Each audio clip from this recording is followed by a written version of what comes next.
ജയചന്ദ്രൻ നടത്തിയത് ദൃശ്യം മോഡൽ കൊലപാതകം. സിനിമയിലെ ആ രീതി തന്നെ പണിയായി. ദൃശ്യം മോഡൽ കൊലപാതകങ്ങൾ അനവധി ഉണ്ടായിട്ടുണ്ട്. അതിൽ ഏറ്റവും ഒടുവിലത്തേതാണ് കരുനാഗപ്പള്ളി സ്വദേശിനിയായ വിജയലക്ഷ്മിയുടേത്. തെളിവ് നശിപ്പിക്കാൻ ജയചന്ദ്രൻ ശ്രമിച്ച വഴിയും മറ്റെല്ലാം യഥാർത്ഥത്തിൽ സിനിമയിൽ കണ്ടതുപോലെ തന്നെയായിരുന്നു. പക്ഷേ ഒരിടത്ത് ജയചന്ദ്രൻ്റെ കണക്കുകൂട്ടൽ പിഴച്ചു. ദൃശ്യം സിനിമയിലെ പ്രധാനപ്പെട്ട ഒരു സീനാണ് വരുൺ എന്ന കഥാപാത്രത്തിൻ്റെ ഫോൺ ജോർജ് കുട്ടി ഒരു ലോറിയിൽ ഉപേക്ഷിക്കുന്നത്.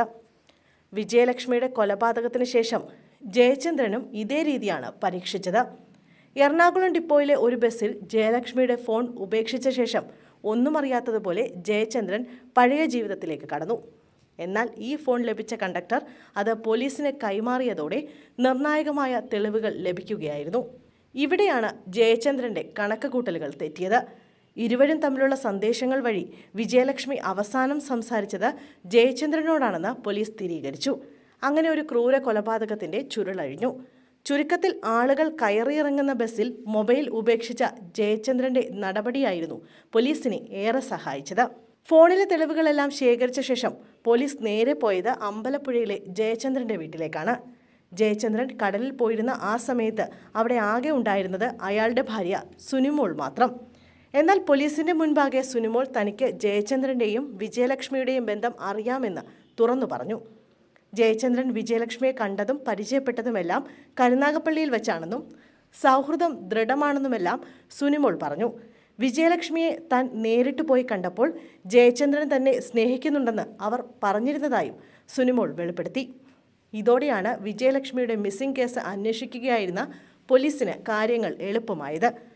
സുനിമോളും മകനും വീട്ടിലില്ലാത്ത സമയത്ത് അമ്പലപ്പുഴ ക്ഷേത്രത്തിൽ തൊഴാമെന്ന് പറഞ്ഞ് ജയചന്ദ്രൻ വിജയലക്ഷ്മിയെ വീട്ടിലേക്ക് വിളിച്ചു വരുത്തുകയായിരുന്നു. ശേഷം പ്ലെയർ കൊണ്ട് തലക്കടിച്ചാണ് വിജയലക്ഷ്മിയെ ജയചന്ദ്രൻ കൊലപ്പെടുത്തിയത്.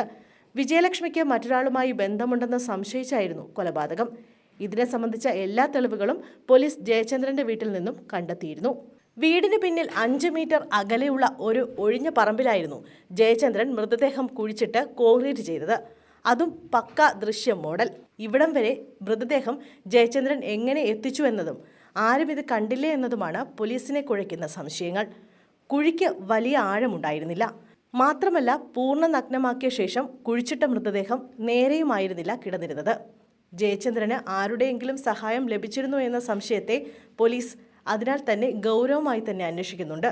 കൊലപാതകം ചെയ്യുന്നതിന് മുമ്പായി താൻ ദൃശ്യം സിനിമ കണ്ടിരിക്കുന്നുവെന്ന് പ്രതി പോലീസിനോട് തുറന്നു സമ്മതിച്ചിട്ടുണ്ട്. കഴിഞ്ഞ ദിവസം മൃതദേഹം പുറത്തെടുക്കുമ്പോൾ ആകെ അഴുകിയ അവസ്ഥയിലായിരുന്നു. മൂക്ക് പൊത്താതെ അടുത്ത് നിൽക്കാൻ പറ്റാത്ത അവസ്ഥയുമായിരുന്നു.